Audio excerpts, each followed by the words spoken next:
Okay guys, हमने यहाँ तक प्रॉपर्टी इनकम के बारे में डिटेल में डिस्कस कर लिया। उसके बाद हमने ये डिस्कस कर लिया कि हमारे पास कितने किस्म के टैक्सेशन रिजीम्स मौजूद हैं, जिनमें हमने ख़ास तौर पर normal tax regime, separate block of income, final tax regime और मिनिमम टैक्स रिजीम के बारे में पढ़ा। इसके बाद हमने कुछ और कॉन्सेप्ट डिस्कस किए, जिनके अंदर विदहोल्डिंग टैक्स और एडवांस इनकम टैक्स के बारे में पढ़ा। अब हम इन कॉन्सेप्ट्स को शामिल करने की कोशिश करेंगे अपनी प्रॉपर्टी इनकम के अंदर। मैं अभी स्लाइड इसलिए नहीं चला रहा कि मैं पहले चाह रहा हूँ कि मैं आपको बेसिक कॉन्सेप्ट थोड़ा सा एक्सप्लेन कर दूँ, उसके बाद मैं आपको फिर इसको दिखाऊँ। देखें, आप एक बड़े सिंपल सी सिचुएशन देखें कि दो लोगों ने एक दूसरे को प्रॉपर्टी रेंट आउट की हुई है। टैक्सेशन डिपार्टमेंट को किस तरीके से पता चलेगा कि दो लोग आपस में इस किस्म की रेंटल इनकम की डील कर रहे हैं? यकीनन नहीं पता चलेगा, इसलिए कि ना तो टैक्सेशन डिपार्टमेंट के पास दुनिया भर में इतनी ज़्यादा ह्यूमन रिसोर्स मौजूद होती है कि वो एक एक प्रॉपर्टी को वाउच कर सकें, और ना ही दुनिया भर के टैक्सेशन डिपार्टमेंट इतनी डिटेल में जाना पसंद करते हैं। वो इसलिए कि जब आप इंडिविजुअल को जाके पकड़ते हैं तो एक सीरियस किस्म की फ्रस्ट्रेशन और एक डिस्कम्फर्ट क्रिएट होती है किसी भी सोसाइटी के अंदर। लेकिन टैक्सेशन डिपार्टमेंट के लिए कंपनीज को वाउच करना आसान है, टैक्सेशन डिपार्टमेंट के लिए गवर्नमेंट डिपार्टमेंट्स को वाउच करना आसान है। ठीक है, तो इसलिए ये जो विदहोल्डिंग टैक्स का कॉन्सेप्ट है, इस विदहोल्डिंग टैक्स के कॉन्सेप्ट को इंट्रोड्यूस करवा दिया गया प्रॉपर्टी इनकम के केस में भी। और प्रॉपर्टी इनकम के केस में फिर सिचुएशन क्या बनी? प्रॉपर्टी इनकम के केस में सिचुएशन इस तरीके से बनी कि अगर तो किराएदार एक कंपनी है, या किराएदार गवर्नमेंट का इदारा है, या किराएदार कोई बाकायदा ऑर्गेनाइजेशन लाइक एनजीओ या नॉन प्रॉफिट ऑर्गेनाइजेशन, तो उनको ये इख्तियार दे दिया गया कि आप जब रेंट पे कर रहे हो तो आप रेंट को पे करने से पहले एक ख़ास अमाउंट का टैक्स काट के हुकूमत के पास जमा कराएं और बाकी पैसे मालिक या जो ओनर ऑफ द प्रॉपर्टी है उसको पे करें। इसका मतलब ये हुआ कि यहाँ पर हमने कंपनीज को, ऑर्गेनाइजेशंस को और गवर्नमेंट इदारों को विदहोल्डिंग टैक्स एजेंट का रोल दे दिया। विदहोल्डिंग टैक्स एजेंट के रोल का मतलब होता है वो आदमी या वो डिपार्टमेंट जिसके पास एफबीआर की तरफ से ये अथॉरिटी मौजूद हो कि वो एफबीआर के बिहाफ के ऊपर टैक्स को डिडक्ट करेगा और एफबीआर या हुकूमत के पास जमा कराएगा। दैट इज द टाइटल जिसको आप कहते हैं विदहोल्डिंग टैक्स एजेंट। आप देखें, प्रिंसिपल की बात भी है और कॉमन सेंस की बात भी है कि कभी भी इंडिविजुअल शख्स को हम विदहोल्डिंग एजेंट नहीं बना सकते, इसलिए कि अगर हमने इंडिविजुअल शख्स को इख्तियार दे दिया कि तुम कि वो टैक्स विदहेल्ड करे, तो उसके बाद फिर उससे टैक्स कलेक्ट करना बड़ा ही मुश्किल हो जाएगा। इसका मतलब एक कॉमन सेंस की बात है कि विदहोल्डिंग टैक्स एजेंट या तो कोई कंपनी होगी, या कोई गवर्नमेंट का इदारा होगा, या कोई ऑर्गेनाइजेशन होगी। तो विदहोल्डिंग टैक्स के पास ही इख्तियार मौजूद है कि वो रेंट का टैक्स काट सके। इसका मतलब ये बना कि अगर किराएदार, लीसी जिसको आप कहते हैं, अगर किराएदार कोई कंपनी होगा, कोई गवर्नमेंट का इदारा होगा, या कोई बाकायदा ऑर्गेनाइजेशन होगी, तो वो तो टैक्स को विदहेल्ड करके हुकूमत के पास जमा कराएगा, अदरवाइज जमा नहीं हो सकेगा, उसको फिर बाद में देखना पड़ेगा। अब हम इस कॉन्सेप्ट को ज़रा समझते हैं पूरे अपने बराबर तरीके के अंदर लाकर। अच्छा जी, अब अगर हम इस पूरी स्लाइड के अंदर देखें जो हमें नज़र आ रहा है, income from property and advance tax deducted from property income, इसके अंदर आप अगर देखें, अगर तो किराएदार जो है वो एक इंडिविजुअल है, इस सिचुएशन में हम ये बात समझ चुके हैं कि उसके पास ये इख्तियार फिर नहीं होगा कि वो टैक्स को विदहोल्ड करे, वो विदहोल्डिंग टैक्स एजेंट नहीं हो सकता। ठीक है, इन दोनों केसेस में वो विदहोल्डिंग टैक्स एजेंट नहीं हो सकता। चूँकि वो विदहोल्डिंग टैक्स एजेंट नहीं हो सकता, इसलिए उसके पास इख्तियार है कि वो किसी किस्म का टैक्स विदहेल्ड नहीं करेगा। हाउएवर, अगर किराएदार जो है वो एक कंपनी है, फिर वो टैक्स विदहेल्ड करेगा। अगर वो कंपनी हो, अगर वो गवर्नमेंट ऑर्गेनाइजेशन हो, या वो गवर्नमेंट खुद हो, तो फिर वो टैक्स विदहेल्ड कर लेगी जब वो रेंट पे कर रही होगी। अब डिपेंड करता है कि किराएदार तो कंपनी या गवर्नमेंट ऑर्गेनाइजेशन है और जो मालिक है वो इंडिविजुअल है। अब जो कंपनी या गवर्नमेंट ऑर्गेनाइजेशन है वो जो टैक्स विदहेल्ड करेंगे वो उस रेट से करेंगे जो कि प्रॉपर्टी के मालिक का स्टेटस है, यानी कि इंडिविजुअल का स्टेटस है। तो इंडिविजुअल पे जो प्रॉपर्टी टैक्स है वो चूंकि स्लैब के हिसाब से होता है, इसका मतलब है इस केस में टैक्स जो है वो स्लैब के हिसाब से ही डिडक्ट किया जाएगा। ठीक है, स्लैब के हिसाब से ही डिडक्ट होगा और बाद में स्लैब के हिसाब से ही एक्चुअल टैक्स बनना है, तो वो दोनों टैक्स आपस में एक दूसरे के बराबर हो जाएंगे और मजीद कोई पेमेंट नहीं करनी पड़ेगी। ठीक है, एडवांस इनकम टैक्स, ये अभी भी हम बात कर रहे हैं बेसिकली एडवांस इनकम टैक्स की। तो अगर तो एडवांस इनकम टैक्स भी उसी स्लैब के मुताबिक होगा और एक्चुअल टैक्स भी उसी स्लैब के मुताबिक होगा, इसका मतलब है advance income tax actual income tax के बराबर है, तो एक दफ़ा में स्टोरी ख़त्म हो जाएगी। इसके मुकाबले में अगर किराएदार कोई कंपनी है और प्रॉपर्टी भी कंपनी ने ओन की हुई है, अब कौन सा रेट लगेगा? अब कंपनी वाला रेट लगेगा। अब आप लोगों को याद होगा कंपनी का जो एडवांस टैक्स था वो कितना था? वो था 15% के हिसाब से, यानी कि 15% के हिसाब से टैक्स को विदहेल्ड कर लेंगे। लेकिन एक्चुअल टैक्स कितना है? एक्चुअल टैक्स 29% है। तो अब होगा क्या कि 15% के हिसाब से पहले यहाँ पे विदहेल्ड कर लिया जाएगा और फिर जब साल के बाद जब पूरी वर्किंग होगी तो फिर हम देखेंगे कि इसका एक्चुअल टैक्स बनता कितना था। जितना बनता था उसमें से 15% ऑलरेडी पे हो चुका है, तो रिमेनिंग जो भी अमाउंट है वो फिर पे करके टैक्स की पूरी लायबिलिटी से जान छुड़ा ली जाएगी। So this is the table जो कि बेसिकली एडवांस इनकम टैक्स और विदहोल्डिंग इनकम टैक्स के कॉन्सेप्ट को यहाँ पे एक्सप्लेन करता है। अब हम इस कॉन्सेप्ट को एक दो न्यूमेरिकल की टर्म्स में समझने की कोशिश करेंगे ताकि फिर हमारे पास ये जो टॉपिक है ये पूरे का पूरा डिटेल के साथ ख़त्म हो जाए। तो हम इसको ज़रा आगे चलाते हैं। ये मेरे पास एक सिंपल सा सवाल है। इस सवाल के अंदर मैंने एज्यूम ये किया है कि mister Khan has one house in DHA जो कि उन्होंने किराए पे दिया है पैमरा को 65,000 पर मंथ के ऊपर। अब देखें इसका मतलब यहाँ पे क्या हुआ कि जो मालिक मकान है वो कौन है? इंडिविजुअल, और जो किराएदार है वो पैमरा गवर्नमेंट ऑर्गेनाइजेशन है।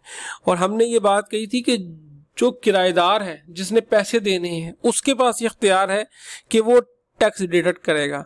तो चूंकि यहाँ पे पैमरा एक गवर्नमेंट ऑर्गेनाइजेशन है तो यकीनन इसके पास विदहोल्डिंग टैक्स एजेंट का स्टेटस मौजूद है, तो इसने विदहोल्डिंग टैक्स एजेंट के तौर पर टैक्स काटना है। अब देखें वो टैक्स काटेगा किस तरीके से, और चूंकि मालिक मकान इंडिविजुअल है तो इंडिविजुअल का रेट अप्लाई होगा।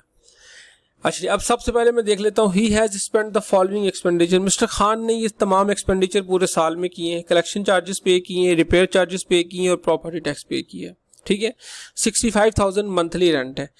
मैंने दो अदर चीज़ें मालूम करनी है। सबसे पहले मैंने ये मालूम करना है कि मिस्टर खान की टोटल प्रॉपर्टी इनकम कितनी है, मिस्टर खान ने टैक्स कितना पे करना होगा, और मुझे ये मालूम करना है कि पैमरा कितना विदहोल्डिंग टैक्स या एडवांस टैक्स विदहेल्ड करेगी इसके पास से। अच्छा जी, देखिए सबसे पहले मैं ये कहता हूँ कि आपको कॉमन सेंस है इसकी कि 65,000 मल्टीप्लाई बाय 12 ये आपके पास साल का रेंट आ गया। ठीक है जी, उसके बाद हम ये सारे एक्सपेंसेस सारे माइनस करेंगे। कलेक्शन चार्जेस 6% तक माइनस करेंगे, रिपेयर चार्जेस माइनस करेंगे, एनुअल प्रॉपर्टी टैक्स माइनस करेंगे। नहीं, ये कुछ भी माइनस नहीं होगा। क्यों? क्योंकि जो मालिक मकान है वो इंडिविजुअल है और इंडिविजुअल के केस में किसी किस्म का एक्सपेंस लेस करने की इजाज़त नहीं है। ठीक है, ये वो गलती है जो कि नॉर्मली हो सकता है आप में से कुछ लोगों के दिमाग में हो गया, अब हम माइनस कर देंगे, लेकिन ये माइनस नहीं होगा। इसका मतलब है 65,000 multiply by 12 is going to be the gross taxable income जो कि मिस्टर खान की है। अच्छा, अब एक्चुअली तौर पर मिस्टर खान का टैक्स किस हिसाब से बनना चाहिए? उसी रेट के हिसाब से बनना चाहिए कि 65,000 मल्टीप्लाई बाय 12, इसके साथ जो भी नॉर्मल रेट है वो निकल आएगा मिस्टर खान का। लेकिन अब जब पैमरा जब इन्हें मंथली 65,000 की पेमेंट कर रहा होगा तो पैमरा कुछ टैक्स काट भी रहा होगा साथ साथ। अब वो टैक्स कितना काट रहा है, अब हम इसकी जरा वर्किंग देख लेते हैं नेक्स्ट पेज पे। अच्छा, अब देखें जी आपके पास सिचुएशन क्या है। सबसे पहले आपको बड़ा क्लियरली नजर आ रहा है यहाँ पर, मैं अगर इस पर थोड़ा सा आपको इसके साथ करके दिखाऊं, बड़ा क्लियरली आपको नज़र आ रहा है कि ये जो कंपनी है इसकी रेंटल इनकम कितनी है, ये जो मिस्टर खान की रेंटल इनकम कितनी है, 7,80,000 रुपये। और चूँकि किसी किस्म की डिडक्शन अलाउड नहीं है इसलिए इनकी टैक्सेबल इनकम भी 7,80,000 रुपये बन गई। और आपने जो नॉर्मल टैक्स का रेट अप्लाई किया उसके मुताबिक हमें पता चला कि 38,000 इनकी टैक्स पेबल बनती है। अब पैमरा जब ये वर्किंग कर रहा होगा तो पैमरा भी इसी तरीके से करेगा कि पैमरा कहेगा कि मिस्टर खान को जो मैं पेमेंट कर रहा हूँ पूरे साल में वो कर रहा हूँ 7,80,000 रुपये। पैमरा भी बिल्कुल इसी तरीके से वर्किंग करेगा कि वो कहेगा कि मैं 7,80,000 रुपये पेमेंट कर रहा हूँ और इस 7,80,000 रुपये में से 2 लाख रुपये माइनस करने के बाद जो बाकी अमाउंट बचती है, बल्कि 2 लाख रुपये इसमें शामिल ही है कि जो अमाउंट बचती है वो बचती है 20,000 प्लस 10% ऑफ अमाउंट एक्सीडिंग 600,000 38,000। इसका मतलब है पैमरा को पता है उसने पूरे साल में 38,000 काटने हैं। अगर पूरे साल में 38,000 काटने हैं इस सिचुएशन में, इसका मतलब है मंथली कितने पैसे काटने हैं, 38,000 डिवाइड बाय 12 3,167 मंथली अगर इतने काटने हैं। इसका मतलब है पैमरा हर महीने 65,000 रुपये में से 3,167 रुपये माइनस करके 61,833 मंथली रेंट जो है वो मिस्टर खान को पे करेगी।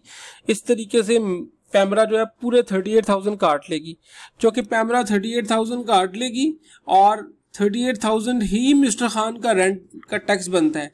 इसका मतलब है साल के आखिर में मिस्टर खान को टैक्सेशन डिपार्टमेंट की किसी किस्म की कोई लायबिलिटी नहीं देनी और मिस्टर खान का जितना टैक्स था वो ऑलरेडी कट के फारिग हो चुका है।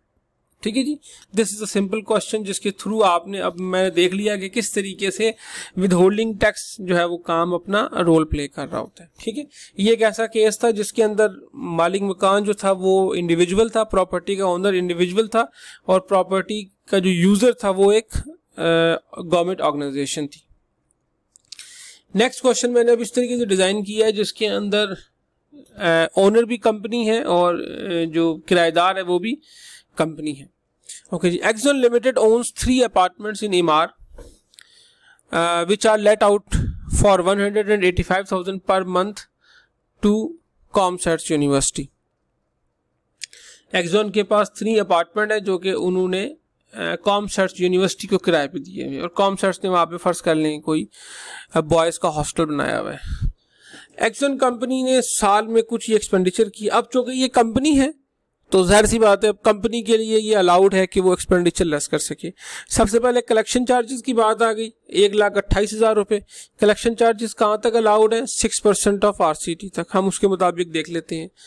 उसके बाद बात आई repair charges on apartment. Apartment के ऊपर रिपेयर चार्जेस कहाँ तक अलाउड है, हमें पता है 1/5 या 20% तक अलाउड है, उसको हम देख लेते हैं। तीसरा लिखा हुआ इनकम टैक्स डिडक्टेड 3,33,000 रुपये। अब यहाँ पे आपको ख्याल रखना है कि लोकल टैक्स अलाउड है डिडक्शन के तौर पर। ये तो इनकम टैक्स वो वाला टैक्स है जो कि आपने पे करना है अल्टीमेटली, और ये जो इनकम टैक्स डिडक्ट है ये तो वही वाला इनकम टैक्स है जिसको मैं अभी एडवांस टैक्स की बात कर रहा हूँ। तो इसको आपने बिल्कुल एक्सपेंडिचर में से लेस नहीं करना, ठीक है, इसलिए कि इसने तो बाद में जाके एडजस्ट होना है। अब मैं वही वाला कॉन्सेप्ट इस पर सिंपली अप्लाई करता हूँ।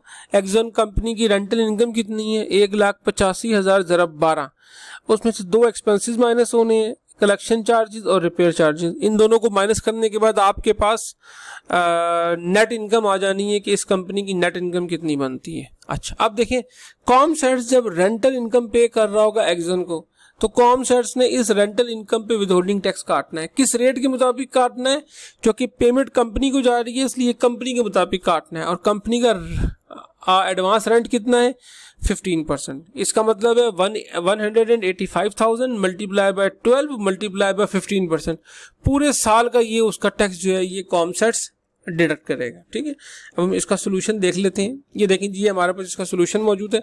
हो सकता है आपको कॉम्प्लेक्स नजर आए लेकिन ये कॉम्प्लेक्स है नहीं। It's very very simple. आपने सिर्फ बस मेरे साथ इसको समझने की कोशिश करनी है, तो ये बिल्कुल ये मुश्किल नहीं है, बड़ा क्लियर आपको नजर आ रहा है। 185,000 मल्टीप्लाई बाय 12 2.22 आपका रेंट आ गया।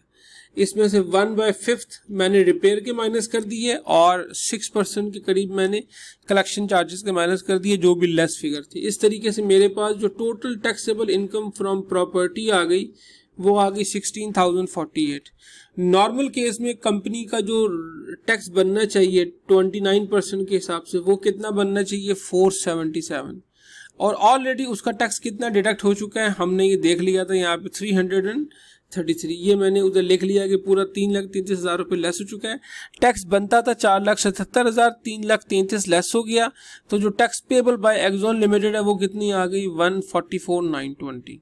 ठीक है जी, अब मैं अगर इसकी विदहोल्डिंग टैक्स की साइड पे जाऊं तो मैं वही वाली बात करूंगा कि कॉमसेट्स ने रेंट पे कितना किया, 185,000 मल्टीप्लाई बाय 12, 2.22 मिलियन, और कॉमसेट्स ने 15% टैक्स काटना था। तो जब मैंने इस पर 15% लगाया तो मेरे सामने फिगर वही वाली आ गई 3,33,000, यानी कि ये वही फिगर है जो कॉमसेट्स ने काटी है और जिसको एक्सॉन ने लिखा है कि मेरे 3,33,000 रुपये कट चुके हैं। ठीक है, 3,33,000 चूंकि साल की इनकम, साल का टैक्स बनता है, तो अगर 3,33,000 को मैं डिवाइड करूं 12 से तो महीने का टैक्स बन जाता है 27,750। इसका मतलब है कॉमसेट्स हर महीने 27,750 रुपये का जो टैक्स है वो मंथली रेंट में से निकालेगा। तो 1,85,000 में से 27,750 रुपये कॉमसेट्स टैक्स के पास जमा कराएगा और 1,57,250 रुपये 157,250 रुपीज़ कॉमसेट्स जो है वो एक्सॉन लिमिटेड को पे करेगा। ठीक है जी, दिस इज़ हाउ हम अपनी प्रॉपर्टी इनकम की पूरी वर्किंग करते हैं। Thank you so much guys, मुझे उम्मीद है आपको ये पूरा प्रॉपर्टी इनकम का काम समझ आ गया होगा। ये सारे का सारा हमने इसके जितने पॉसिबल इश्यूज थे वो हमने तकरीबन सारे सॉल्व कर लिए हैं। आप लोगों से रिक्वेस्ट है कि आप ये सारे जो लेक्चर्स हैं ये बहुत गौर से देखें ताकि हमारा क्वेश्चन आंसर सेशन जो है वो बड़े अच्छे तरीके से चल सके। Thank you so much.